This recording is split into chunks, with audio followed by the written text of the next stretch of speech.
Hey y'all, what's going on? This is Bud Elliott of the Nolecast, and just hey, get to do this after a win. Told Ingram I would do it win or lose, and to be honest, in a normal year, I think we mostly think Syracuse is going to be a win. But when we sketched this thing out, we said, well, Bud's got it, and it was a win. Awesome. No need to talk about it, right? Just a regular win over Syracuse. So not so fast. Not so fast. There's nothing easy. There is nothing easy with this FSU team, but it's a win. FSU beats Syracuse 33-30 on a walk-off kick. Let's get into it, right? Team goes absolutely nuts. You can tell they have been fighting. They have been working. They have not been winning.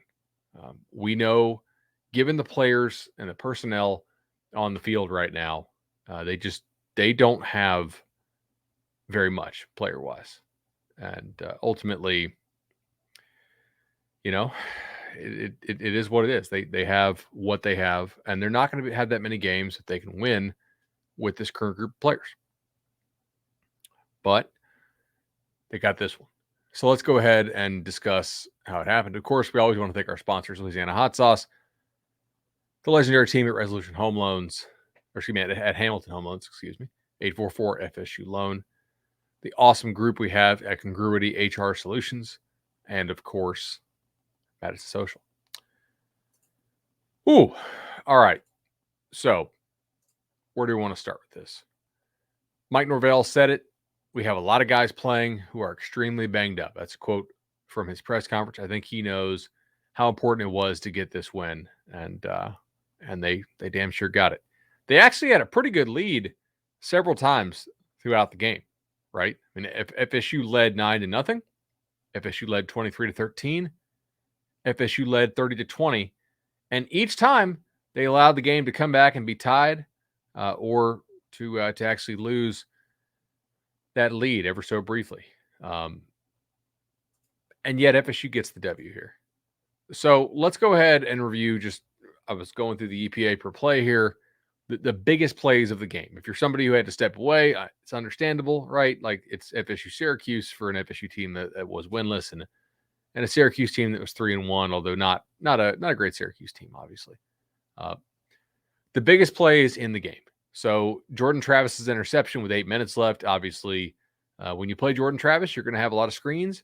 You're going to have a lot of quarterback runs, and you're going to have some throws off fake screens. And in this case, you have a tight end. I think it's Cam McDonald, who doesn't take care of his blocking assignment, and the guy shoots it and picks it off. I do think that's on McDonald to make that block. And unfortunately for FSU, he didn't. So a huge, huge play in Syracuse's favor when FSU was driving, right? 1st and 10 on the 46. They've had some success, though, in screens on the day. It's basically the only thing they can throw because they don't have a real drop back game with Jordan Travis. And that pick totally messed them up. Now, second biggest play, also a play by Jordan Travis. Jordan Travis ran for 33 yards with 23 seconds left from his own 26 to the Syracuse 41. Just an incredible scamper. It's something that, look, obviously this season's not going to go down in memory, probably, unless it's bad memory. But we all remember where we were with Greg Reed's punt return against Maryland. A bad team, a guy makes a really nice play to preserve a win or set his team up to have a chance to win. In that case, it was to keep the bowl streak alive against Maryland. Here, Jordan Travis scampers along the sideline. Looks like he's going to go out. Maybe the Syracuse guy thinks he's going to go out, and he pulls up because he doesn't want to get that penalty for hitting the quarterback on the sideline. And Jordan Travis doesn't go out, right? He keeps going. Keyshawn Helton throws him a great block. So that was absolutely huge there. Garrett Schrader throwing a touchdown pass on 3rd and 10 from FSU's 26 after FSU had done a pretty nice job on the day of getting Syracuse off the field on long down and distance.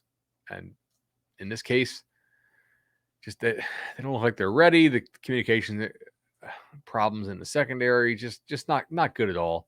The fumbled punt by Ontario Wilson with the muff there, major problem. Obviously, I mean that's something you get the stop.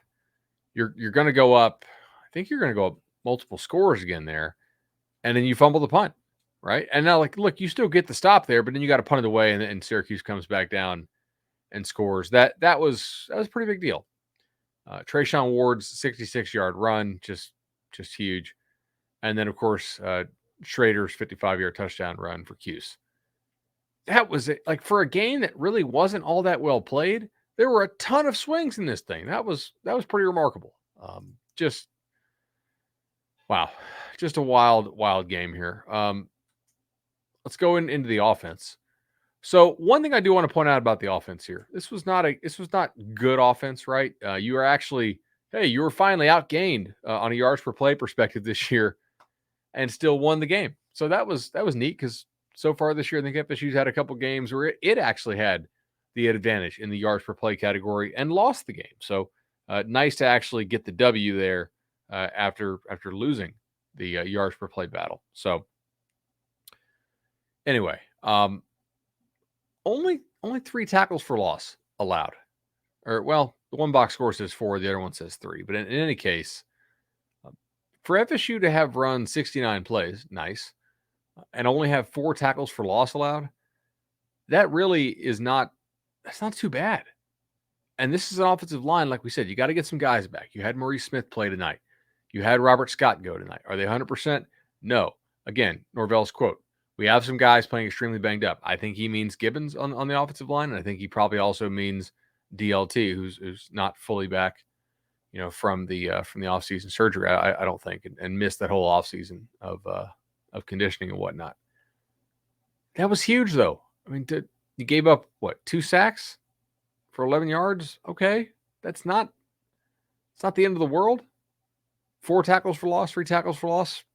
Okay. You still got 5.5 yards of play against the Syracuse defense that I do think is a pretty legitimate defense. Mike Norvell was able to create, along with Kenny Dillingham, some explosive plays.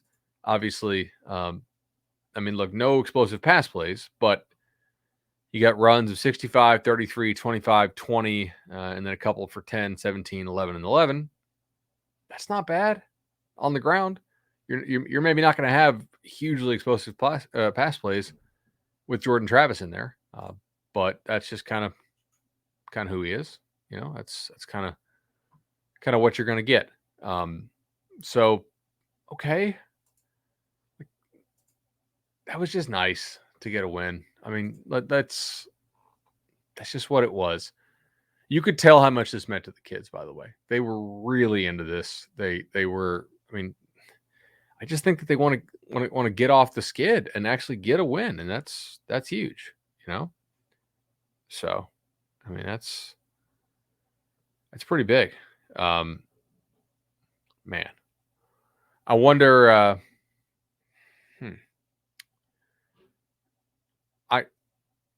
I wonder what's going to happen going forward. Like, obviously they went to Travis because Milton didn't practice on Wednesday. Both guys missed some practice this week. Travis running looked fine. Like, he didn't look maybe quite as explosive as he normally looks, but he wasn't super hobbled, which was key.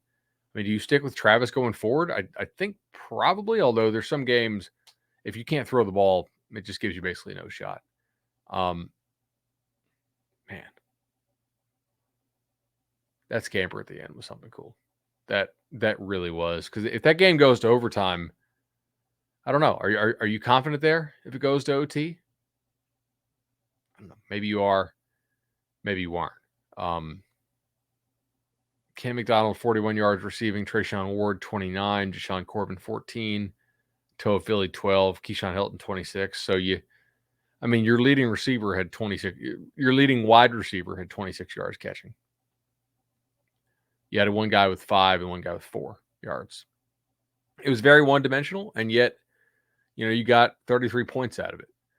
Ultimately, in the game, 378. I usually use a formula. It's, roughly about 15 yards, or about 15 yards per point, right, is what I think it normally is. Now, both these teams did a pretty good job of scoring touchdowns in the red zone. Scoring was very high here, 33-20. if you figure out their total yards and you divide by 15, that gets you about 51. So it does seem like the scoring was a little bit higher than anticipated. But I mean, look, you finish plays in the red zone. Ward and Corbin got it done. You only had to settle for one field goal, other than obviously the one to end the game. You did miss an extra point, which is pretty huge. Now, the other problem that you have here is just the absolutely terrible job by the defense, not on a down-to-down basis, but on the explosive plays. I mean, holy cow. Syracuse has not been like that explosive this year. 26 yards for a touchdown.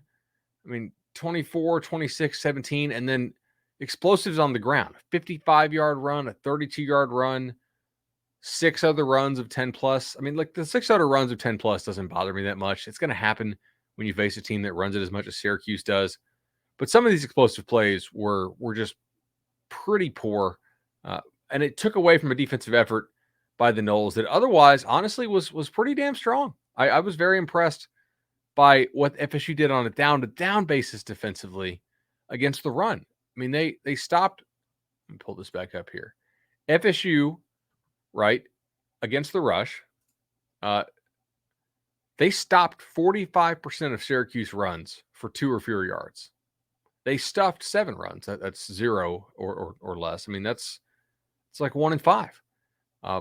But it's the long runs, it's the explosive runs, it's the stupid penalties, it's the there's the boneheaded mistakes here. And look, some of those boneheaded mistakes were on offense. Obviously, the most pivotal play of this game by far was Cam McDonald not hitting that block and Jordan Travis's ball being intercepted.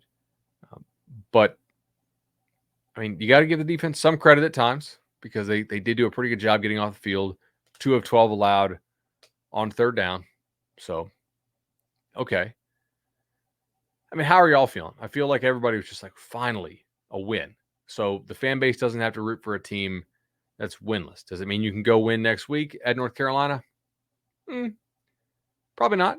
Probably going to be a little tough there. But maybe. Who knows? I mean, like North Carolina has totally been a Jekyll and Hyde team this year. They lost badly to a Georgia Tech team today that lost by like 35 points to Pitt. Who knows? I guess anything is technically possible.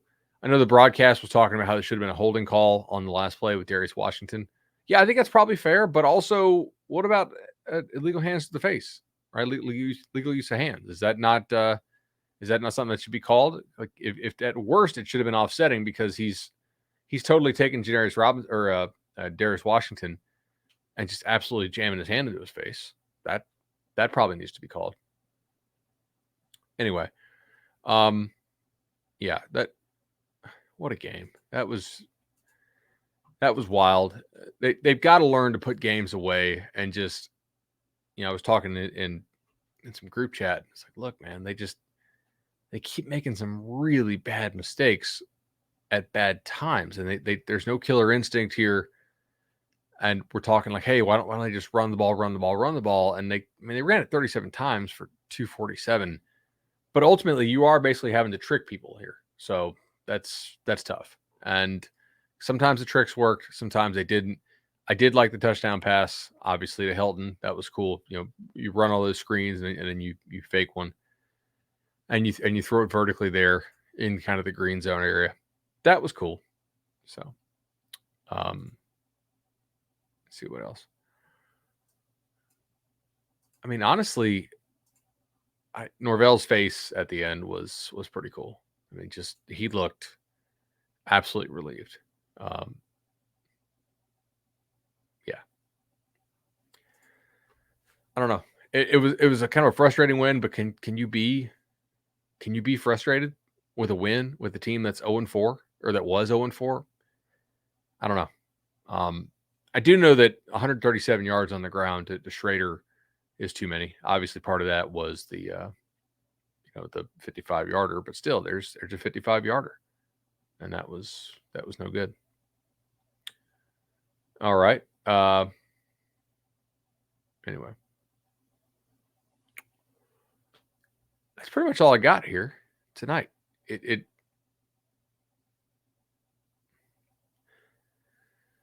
Here's something for you. Do you think that, like, as a fan now, you've seen these players? Do you grasp the magnitude of the rebuild? Because on one hand, you got the win, which is great. On the other hand, I think you saw the real limitations that some of these guys do seem to have. And that's problematic because there's going to be just a lot of games you can't win. And there's probably going to be a lot of games next year you can't win as well with this. But it's a win and it's a start, right? Like, you get one, maybe you can get 2-3 more. That'd be nice, obviously. Yeah, it's certainly better than 0-5. Because if you go 0-5, when are you going to get your first win? If you happen to go 0-5, is it UMass October 9th? Or excuse me, October 23rd after the bye week? Like, you want to go into the bye week 0-6, assuming you lose next weekend at North Carolina? Because that'd be painful. I don't think you really want to do that. So, anyway. All right, guys. I want to go back and rewatch this thing more. Again, the biggest takeaways I have: Jordan Travis's legs, if he's even somewhat healthy, are probably the best thing this team does, along with giving the ball to Ward and Corbin. And you ran 69 plays tonight. Those guys touched the ball. Let me see here. 35, 40, 45, and then another target there. So those guys touched the ball on 46 of your 69 plays. That feels pretty good. And I'm talking about running. Like, obviously, if Travis threw it at somebody else, I'm not counting that. It seems like a decent ratio against a team that you can beat. Obviously, the better teams are going to take that away a little bit. You're going to have a receiver or two make some kind of play. But ultimately tonight, pretty solid. Ingram and I will be back on Monday. We'll have a fuller breakdown. We'll talk to some of our sources, see some of the recruiting fallout from this and from this weekend. But, man, if you could just cut down on a couple of the mistakes. I don't know. Like, I'm a little bit annoyed. I don't know if you guys are. But they're 2 of 12 on third down and 0 of 3 on fourth down. Syracuse is. And you still allowed 30 points to them. That's just not. You got to be better situationally on defense. Obviously, the muff punt. I mean, special teams tonight, I thought was